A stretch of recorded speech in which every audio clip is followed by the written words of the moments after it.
வணக்கம் ஐயா. வணக்கம் வணக்கம். தமிழ்நாடு மதுப்பிரியர் விழிப்புணர்வு சங்கன்றது பதிலாக டாஸ்மாக் மாற்றிடலாது. தமிழ்நாடு எடுத்து டாஸ்மாக் மட்டும் தான் நீங்கள் ஒட்டி போகிறீங்களே தவிர மற்ற மதுபானங்கள் கூட்ட நீங்கள் போகிறதில்ல. இல்லை இல்லை, மற்ற வேற என்ன இருக்கு இல்லையா? நீங்கள் டாஸ்மாக் அரசாங்கம் விற்கிறது மட்டும் தான் சொல்கிறீங்க. ஆமாம், அதை தவிர்த்து மதுல வந்து அடிக்ட் ஆகி இது இருக்கிறவங்கள நீங்கள் விழிப்புணர்வு பண்ணுறது அதை பற்றி கவலைப்படுறதும் கிடையாது. இல்லை இல்லை, அடிக்ட்னா ஏன்னா உங்கள் இது கோட்பாடே வந்து ஆட்சி அமைக்கிற இடத்துக்கு போயிடுச்சு. இப்போ நீங்கள் அந்த கடத்தை நோக்கி பயணிச்சுன்னா இந்த நீங்கள் சொல்கிறது அதை தாண்டி கஞ்சா அடிக்கிறவன் கள்ளச்சாரம் குடிக்கிறவனுக்கெல்லாம் நீங்கள் குரல் கொடுக்க மாட்டீங்கன்னா நீங்கள் இதுக்குள்ளே வந்து இந்த இதுக்குள்ளேயே தேவையான அளவுக்கு விலை குறைவாக ஒரு ஐஏஎஸ் டாஸ்மார்க்கு மாவட்ட டாஸ்மார்க் மேலே தான் போட்டிருக்கேன். யார் ஒரு ஐஏஎஸ் கேட்டகரியில் உள்ளவர் அவங்களாம் யோசிக்கணும். ஒரு கிராமத்தில் எத்தனை பேர் இருக்கிறாங்க, அவன் என்ன குடிக்கிறான்னு ஒரு ரிப்போர்ட்டு அவன் கொடுக்கணும் இல்லையா?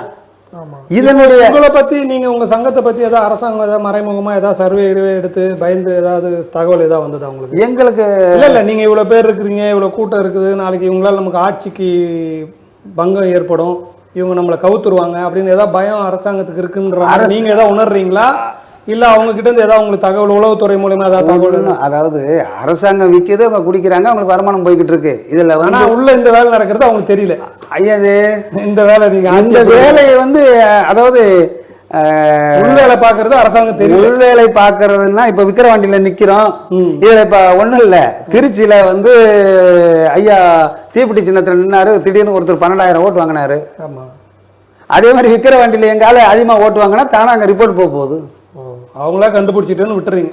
ஏங்க நாங்களும் அதாவது அந்த கொடியை பிடிக்கும், கோசம் போடுறோம், பிரியாணி சாப்பிட்றோம், கொடுக்குற காசை வாங்குறோம், கொடுக்குற காசை வாங்கி ஓட்டு போடுறோம், எல்லாம் தெரியாமையா இருக்கும். நாங்கள் வீட்டுக்குள்ள என்ன ஒளிஞ்சா இருக்கிறோம், வெளியில எல்லாமே தெரியுது.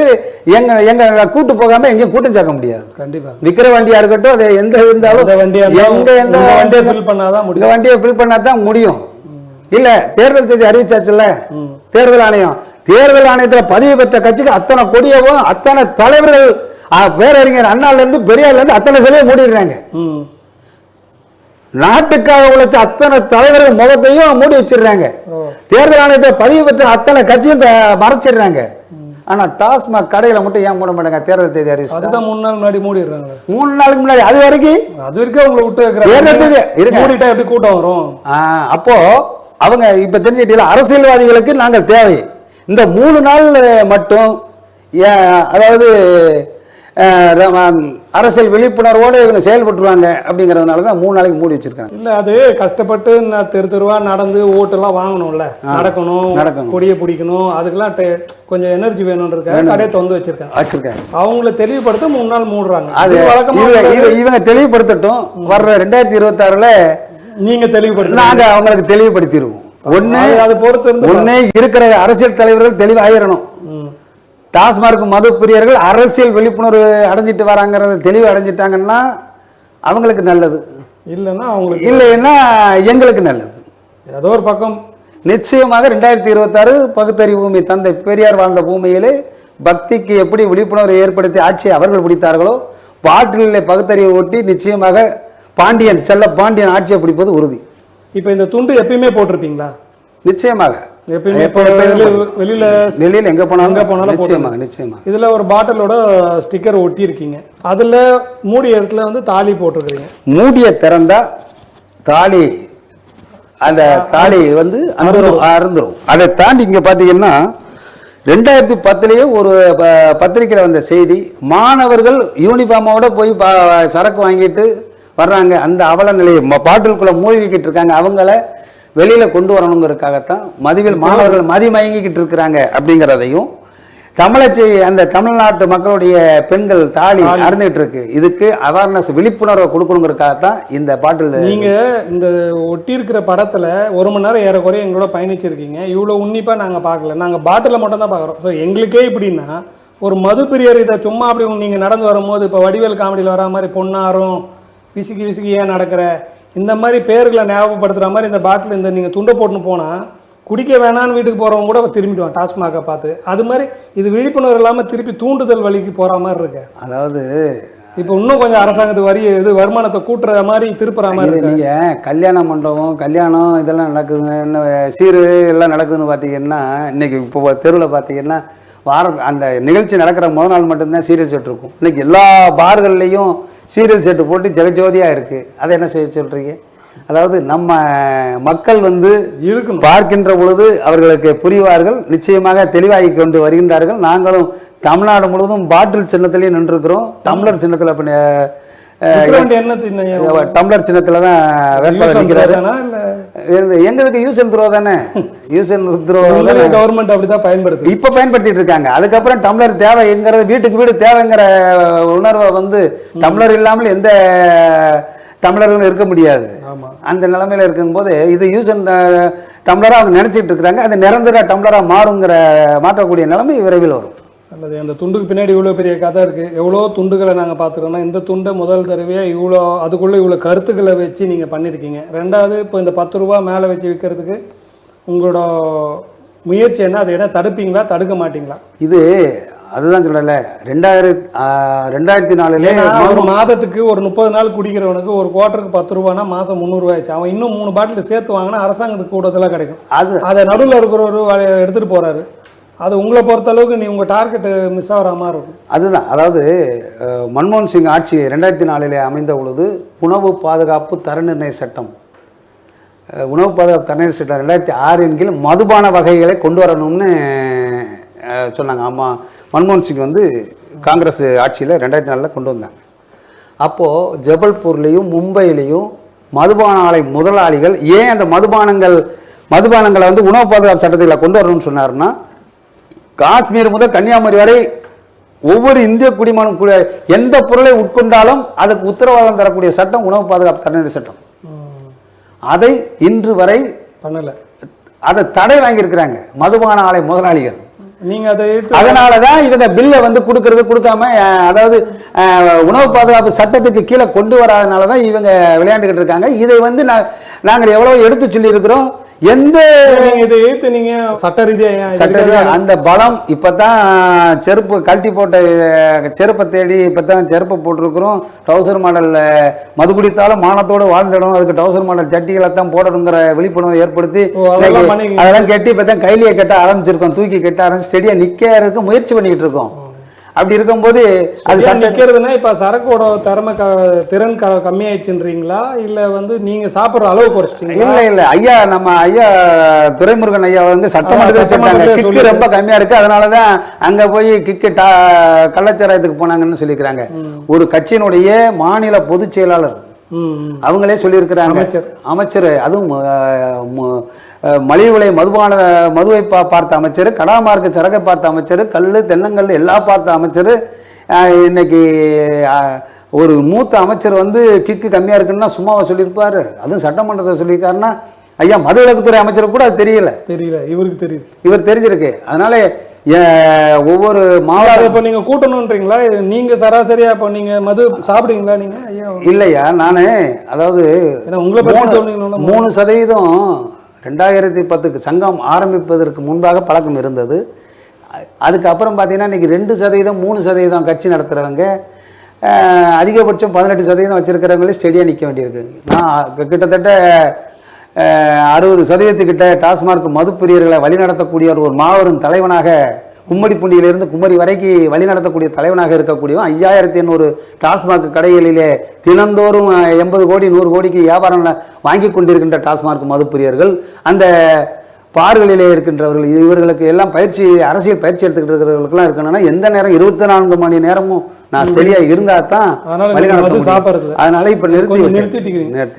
அதனால இப்போ ஆனா உங்களுக்கு அது கிக்கு அதிகமா இருக்கா கம்மியா இருக்கான்னு சொல்ல முடியாது. சங்கத்தோட ஆட்கள், அதாவது சங்கத்தை ஆளுங்க இது ஏதாவது உங்களோட தொண்டர்கள் யாராவது ரொம்ப ஆவேசம், ஏன் தலைவர் நீங்க திருப்பி ஆரம்பிக்கணும், நீங்க எப்ப ஆரம்பிப்பீங்கன்னு ஏதாவது ஆர்ப்பாட்டம், அதுக்கு ஏதாவது ஆர்ப்பாட்டம் பண்றாங்களா?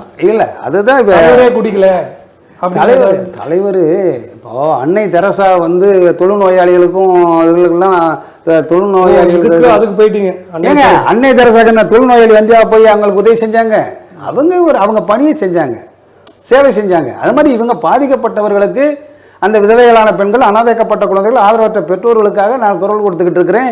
இவங்களுக்கும் இந்த 756 வகையான சரக்குல என்ன இருக்குடா பாரு, நம்ம அவன் கோவாலில் கேசினோ கப்பலில் போய் குடிக்கிறேன், நம்ம என்னைக்கும் போல, அதாவது தமிழ்நாடுடைய மாநகர சட்டம் நகர்ப்புற சட்டம் என்ன சொல்லுதுன்னா, ஒரு பார் நடத்துனா அருமையான சுகாதாரமான இருக்கணும், சுகாதார ஊழியர் இருக்கணும், பாத்ரூம் சுத்தமாக இருக்கணும், டெய்லி பினாயில் போட்டு கழுவணும், வாந்தி எடுத்து அதை அப்புறப்படுத்துறதுக்கெல்லாம் இருக்கணும். இந்த மாதிரி வேற இருக்கு. ஏன்னா சென்னை நகர்ப்புற இப்போ மது அதிகமாக வாந்தி எடுத்தா அவங்க தான் சுத்தம் பண்ணணும். இது நானே சொல்லலைங்க, அரசாங்கம் சொல்ல சுகாதாரத்துறையில 15 விதிகள் வச்சிருக்கிறாங்க. ஒரு பார் நடத்தினா என்னென்ன செய்யணும் அப்படின்னு. மதுப்பிரியர்களை மரியாதையாக உபசரிக்க வேண்டும், அவர்களுக்கு இலவச குடிநீர் வழங்க வேண்டும், வாந்தி எடுத்து. இப்போ நம்ம மதுப்பிரியர்லாம் போனா ஒரு டம்ளர் 50 பைசா டம்ளரு 5 ரூபாவோ 7 ரூபா விற்கிறாங்க, 5 ரூபா பாட்டில் 15 ரூபா விற்கிறாங்கல்ல. இப்போ ஸ்ரீபெரும்புதூர்ல கிட்டத்தட்ட எந்தவித செலவு இல்லாமல் 4000 ஓட்டுக்கிட்ட வாங்கியிருக்கிறோம். விக்கிரவாண்டியில அதனுடைய வீரியம் அதிகமாக இருக்கும். நிச்சயமாக ஓட்டு அதாவது அரசியல் ரீதியாக வாக்குகள் வாங்காமல் அரசியல் மாற்றத்தை டாஸ்மார்க் மதுப்பிரியோட உரிமைகள் மீட்கப்பட முடியாது. அதனால் நாங்கள் அரசியல் ரீதியாக நாங்கள் சந்தித்து விக்கிரவாண்டியில நல்ல இதெல்லாம் எப்படி தடுப்பீங்க? இந்த விலை அதிகமா விற்கிற பொருட்கள் நீங்க தானா நீங்க இப்போ அவங்க அவங்களே கஷ்டப்பட்டு உழைச்சி எடுத்துட்டு வரான் ஒரு 200 ரூபா, அதை வந்து பாருக்காரன் 5 ரூபா ஜாஸ்தி, இவன் 5 ரூபா ஜாஸ்தி, இது எல்லாத்தையும் புடுங்கண்ணா அரசாங்கத்துக்கு எவ்வளவு நட்டமாகுது? இப்போ அவங்ககிட்ட 500 ரூபா முழுமையா இருந்தா அந்த 500 ரூபாய்க்கு முழுமையா குடிப்பாங்க. விலை ஜாஸ்தி பண்ணி 300 ரூபா பொருள் 500 ரூபாய்க்கு அவன்கிட்ட வித்து 200 ரூபாய். இப்ப வழியில இருக்கிறவங்க நீங்க சொல்றீங்க இவங்களுக்கு நான் கொடுத்தேன் அவங்களுக்கு கொடுத்தேன்னு நம்ம டார்கெட் நம்மளோட இது அரசாங்கம் கொடுக்க தானே கொடுக்கறது. அது வந்து இந்த வழி அரசாங்கத்துக்கு கஜனாக்கு வர வேண்டிய பணம் மறைமுகமாக போவதை தடுக்க வேண்டிய பொறுப்பு காவல்துறையும் உங்களுக்கு மதுவிலக்குத்துறையும் தான் அதை தடுக்கணும்.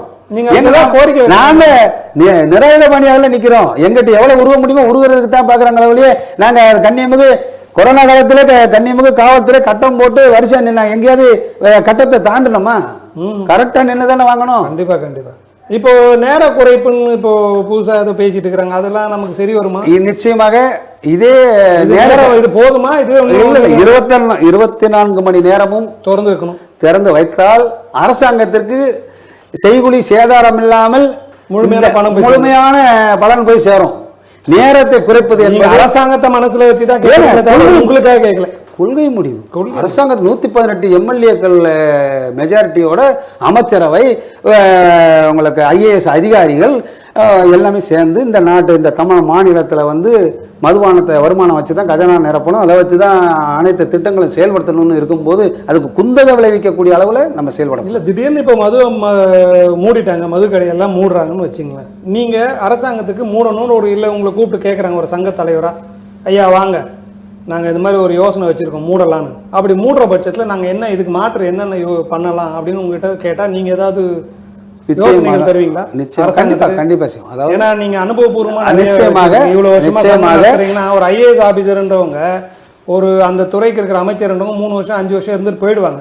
நீங்க இவ்வளவு பெரிய ஒரு கிட்டத்தட்ட 15 வருஷமா நீங்க சங்கம் நடத்துறீங்கன்னா உங்களுக்கு எல்லா விஷயமும் தெரியுன்றதுனால உங்ககிட்ட கேட்கறேன். நிச்சயமாக அதுல மாற்று அரசாங்கத்துக்கு மாற்று என்ன? பூரண மதுவிலக்கு அமல்படுத்தினால் அரசாங்கத்துக்கு இந்த மாற்று யோசனையை நான் தரேன்.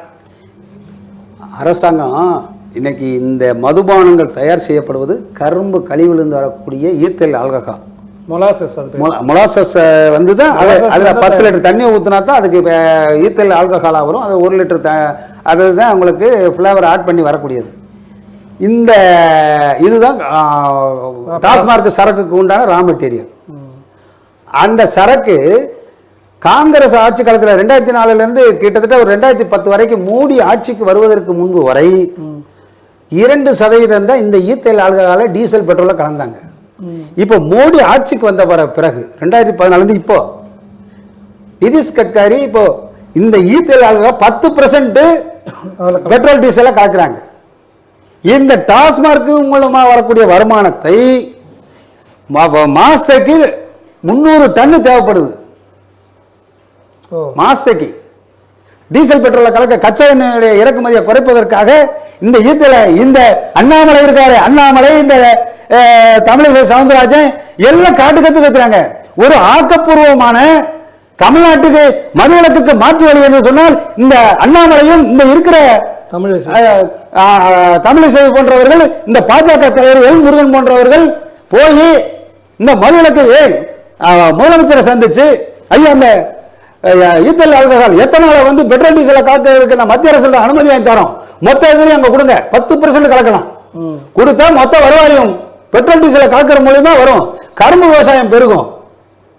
நீங்க எந்த எதுவுமே பண்ண தேவையில்லை.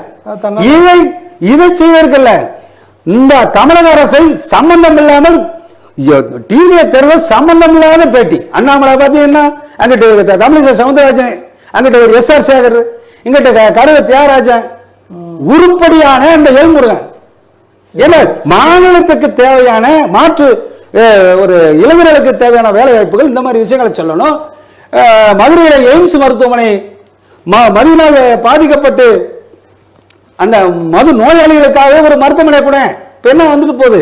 மதுரை தமிழ்நாட்டுக்கே ஒரு முக்கிய பகுதியில் இருக்கக்கூடிய அளவில் இருந்ததுன்னா எல்லாம் போய் சிகிச்சை எடுத்துக்கிட போறான். இங்க மது விலக்குகளை அமல்படுத்துவதற்கு ஒரு மாற்று வழியை உருவாகும். வழி இல்லாமல் கிடையாது. செல்லப்பாண்டியன் ஆகிய நான் அப்படின்னு நீங்க பதவி பிரமாணம் முதலமைச்சராக ஏற்கும் பட்சத்தில் உங்கள் முதல் கையெழுத்து எதுக்காக இருக்கும்? முதல் கையெழுத்து தமிழ்நாடு முழுவதும் உள்ள அனைத்து டாஸ்மாக் கடைகளும் கடலோர பகுதிக்கு மாற்றப்படும். பாருகிற எதுவுமே இருக்காது. கடலே இல்லாத பகுதிக்கு என்ன பண்ணுங்க?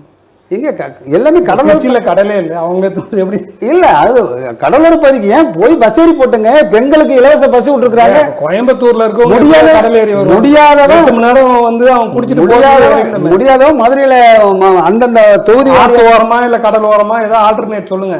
அது அதாவது பொட்டக்காடுகள்ல கூட நாங்க அதுக்கு உண்டான நீங்க ஏற்பாடு பண்ணி தரீங்க. ஏற்பாடு பண்ணி இன்றைய வளரும் தலைமுறைக்கு கண்ணிலே படாத அளவுக்கு smart city, Paradise city, Paradise city, உல்லாச நகரம், உல்லாச நகரம். இது மாதிரி லாஸ் வேகாஸ்.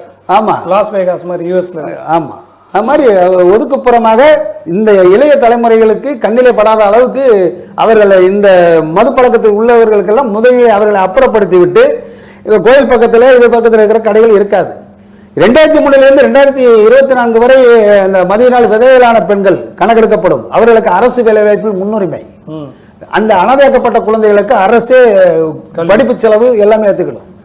ஆதரவற்ற பெற்றோர்களுக்கு மாசம் 5000 ரூபாய் பென்ஷன் நிச்சயமாக வழங்கப்படும். இந்த விதவையிலான பெண்களை கணக்கெடுத்து மாசம் 10,000 ரூபாய் கொடுக்கறதுக்கு இதுதான் என்னுடைய முதல் கையெழுத்து. இல்ல இப்போ முடியாதவங்களுக்கு கடையில போய் வாங்க முடியாது, வீட்டுக்கு ஏதாவது சப்ளை பண்ணுவீங்களா? நிச்சயமாக அதெல்லாம் அவசியம் கிடையாது. அதாவது இப்போ முடியல, அவருக்கு உடம்பு முடியாதவரா இருந்தா அது அரசு டாக்டருடைய பரிந்துரை தேவைப்பட்டால் நம்ம கொடுக்கலாம். ஒரு லெட்டர் கொடுக்கணும், என்னால முடியலன்னு கொடுத்தா கண்டிப்பா நீங்க வீட்லயே டெலிவரி நிச்சயமாக. கடைசியா ஒரு கேள்வியை, நீங்க ஒரு நேர்காணல்ல இவங்க விரைவில்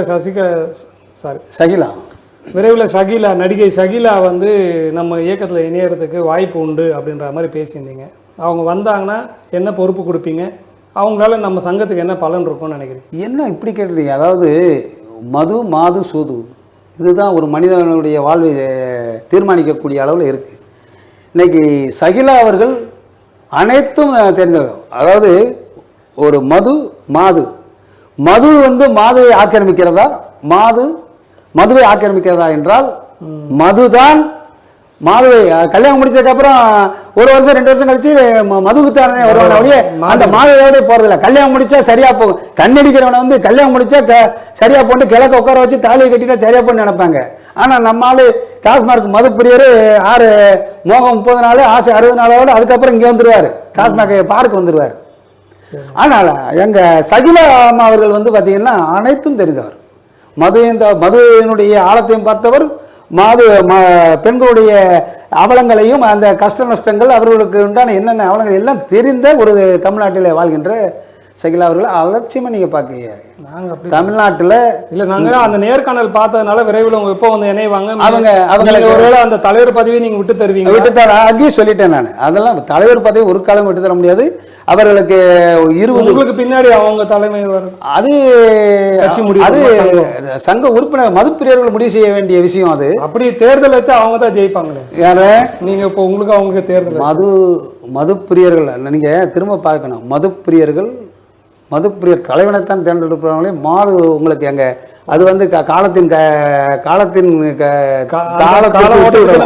விட்டுருவோம். இங்கே 20 பேரை சொன்னால் உறுப்பினர் ஆகலாம். அதான் சொன்னால மூடிய திறக்க அடிப்படை உறுப்பினர். ஒரு 20 பேரை சொன்னா தான் அடுத்த பொறுப்புகளுக்கு வர்ற விஷயங்கள்லாம் இருக்கு. அவங்க அன்னைக்கு வந்து 20 பேர் டாஸ்மாக் 756 வகையான 20 பேரை சொல்லணும்னு அண்ணா தெரியாதுன்னு சொன்னாங்க. அண்ணான்னு சொல்லக்கூடாது, என்ன தலைவன் சொல்லுங்க. என்ன எப்படி மாமான்னு சொல்ல முடியும் உங்களை? நீங்கள் ஒரு இப்போ நேர்காணல் வந்திருக்குன்னா அண்ணன் தான் கூப்பிட முடியும். அண்ணன் அண்ணன் கூப்பிடாதீங்கன்னா நீங்கள் ஏங்க அண்ணன்னா அப்பான்னு கூப்பிட்டாலும் கோச்சிப்பீங்க. அண்ணன் வந்து என்னை விட அதிக அனுபவம் வாய்ந்தவர். கரெக்டுங்க ஐயா. இருந்தாலும் உங்களை வந்து வயசுல பெரியவர் அண்ணாங்க இல்லை அப்பான்னு கூப்பிட்றதா? அண்ணான்னு சொல்கிறோம். அப்பா கூப்பிட்டா ஒத்துன்னு இருப்பீங்களான்னு? அண்ணான்னு சொல்லக்கூடாது, அப்பான்னு சொல்லக்கூடாது. தலைவனுங்க, ஒரு ஒட்டுமொத்த தலைவன் இருக்கிறவங்க தலைவர்னு சொல்லணும்னு சொன்னேன். இடத்துல அடைக்காது. அவங்க 20 சரக்கு பெற சொல்லிட்டு அதுக்கப்புறம் நான் முடிவு பண்றேன் நான் சொல்லிட்டு கூப்பிடணுமா என்னன்னு கூப்பிடணும் சொல்லல, அப்ப முடிவு பண்ணிக்கிறேன்ட்டு போயிட்டாங்க. 20 பேர் அவங்க எல்லாம் இங்கிலீஷ் பேரா சொல்லிட்டாங்கன்னா நம்ம நாட்டுல எல்லாம் வெளிநாட்டு இல்ல அது 756 வகையால ஒரே ஒரு வீரன் சரக்கு, அடுத்த கல்யாணி, இந்த ஒரு 2-3 பேர் தான் இருக்கு. அதையுமே நம்ம ஐயா முத்துசாமி அவர்களிடம் வந்து தமிழ்நாட்டில் வந்து தமிழ் பெயர்களை அதிகமாக வைக்கணுங்கிற கோரிக்கை பல வருஷம் வச்சிருக்கீங்க. ஆமாம், நிச்சயமாக ஐயாட்ட சொல்லியிருக்கிறோம். அதில் வந்த விளைவு தான் வீரன் சரக்கு. அப்படிங்களா? உங்கள் கோரிக்கையை முன்னாடி ஆமாம், அது வரல. நீங்கள் எடுத்து பார்த்தீங்கன்னா அதை தான் நீங்கள் வந்து இப்போ இந்த நேர்காணல் ரொம்ப தொடர்ச்சியாக போயிட்டு இருக்கிறதுனால இவ்வளோ நேரம் எங்களுக்காக நேரம் செலவிட்டு இந்த நேர்களுக்காக ரொம்ப தெளிவாக எல்லா விஷயத்தையும் ரொம்ப பொறுமையாக நிதானமாக என் கேள்விகளுக்கு எல்லாத்துக்கும் பதில் அளித்து இவ்வளோ தூரம் எங்களோட பொறுமையாக இந்த நேர்காணலை நடத்தி கொடுத்ததுக்கு அதோடு சேர்த்து ஒரு கோரிக்கையாக நான் வைக்கிறேன். தயவு செய்து உங்களோட வாழ்க்கை வரலாறை நீங்கள் இவ்வளோ நேரம் பேசுனதை ஒரு புத்தகமாக போட்டு நம்ம நேர்களுக்கு கொடுத்தீங்கன்னா இனி வர சங்கதிகள் இதில் நிறைய விஷயங்கள், நீங்கள் மது எப்படி தயாரிக்கிறாங்க, எப்படி இது கொண்டு வரதுனால என்னென்ன அரசாங்கத்துக்கு என்னென்ன இருக்குது, இது சாப்பிட்றதுனால என்னென்ன பாதிப்பு இருக்குது, நம்ம சாப்பிட்டாலும் பரவாயில்ல அரசாங்கத்துக்கு என்னென்ன லாபங்கள் இருக்குதுன்னு ஒன்றும் இடாமல் அழகாக நீண்ட பட்டியலாக அழகாக சொன்னீங்க. இதை ஒரு புத்தகமாக விரைவில் நீங்கள் வெளியிடணும், அந்த நிகழ்ச்சிக்கு நாங்களும் கலந்துக்கணும்னு சொல்லி இங்கே வந்து எங்கள் நேர்களுக்காக இவ்வளோ நேரம் பொறுமையாக அமர்ந்து இவ்வளோ பெரிய நேர்காணல் நடத்தி கொடுத்ததுக்கு ஃப்ரண்ட் ரூட்ஸ் டிவி சார்பாக நன்றிகளை தெரிவிச்சுக்கிறேன்.